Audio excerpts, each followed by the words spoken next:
Iba talaga yung sarap kapag homemade tapos ikaw pa yung gumawa nitong siomai. Kasi sigurado ka nang malinis tapos alam mo pa kung saan siya gawa. At dahil nga po food is life and diet is a lie, ay tara, itry mong gawin itong easy recipe ng pork siomai. Gumamit lang pala ako ng kalahating kilong giniling na baboy. Tapos naglagay ako ng isang karot na niyadyad ko kanina. Gumamit din pala ako dyan ng spring onion, hiniwa ko lang ng maliliit. Pagkatapos naman ay binudburan ko na ring garlic powder. Syempre pag may garlic, meron din na ring onion powder. Nilagyan ko din pala yan ng paminta, pandagdag nga ng lasa. At para may konting alat, naglagay ako dyan ng patis. Naglagay din pala ako dyan ng liquid seasoning at saka oyster sauce. Pagkatapos nga ni ay hinalo-halo ko lang yan hanggang sa mag-combine lahat ng ingredients. Habang inahalo ko nga ni yan ay mayroon pa pala ako nakalimutan. Hindi pala ako nakapaglagay ng harina at saka itlog. Kaya naman nagdagdag na agad ako dyan bago ko pa siya ibalot. Hindi ko na nga lang nakuna ng video. Pagkatapos nga ay nagsimula na rin agad ako magbalot at madami-dami rin ari. Siya nga pala, i-comment mo naman kung taga saan ka para naman mabati kita. Hello nga pala kay Lionel Roma Santa na taga Tamayo. Kay Ate Leonie Quarteros na taga Pampanga. Rutubong Bitikan. Kay Infinitel ng Capiz.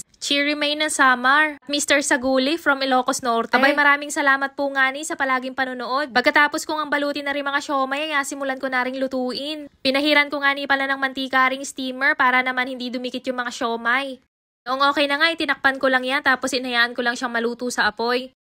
Pagkatapos nga ni ng ilang minuto ay pwedeng-pwede nang kumain. Kung nagustuhan mo nga ang video na to ay paki-like and share naman. Follow mo na nga rin ang page para sa mas nakakatakam pa nating mga luto. At dahil nga luto na rin mga siomai, inilagay ko na rin yan sa isang lagayan at binudburan ko naman na rin tostadong bawang. Syempre nilagyan ko rin yan ng chili garlic oil dahil hindi naman yan mawawala sa siomai. Tapos nilagyan ko na din nga rin ng toyo na may kalamansi. Amos, kain na po tayo! Grabe, talaga namang nakakagutom. Parang gustong-gusto mo na lang araw-arawing kumain ng siomai dahil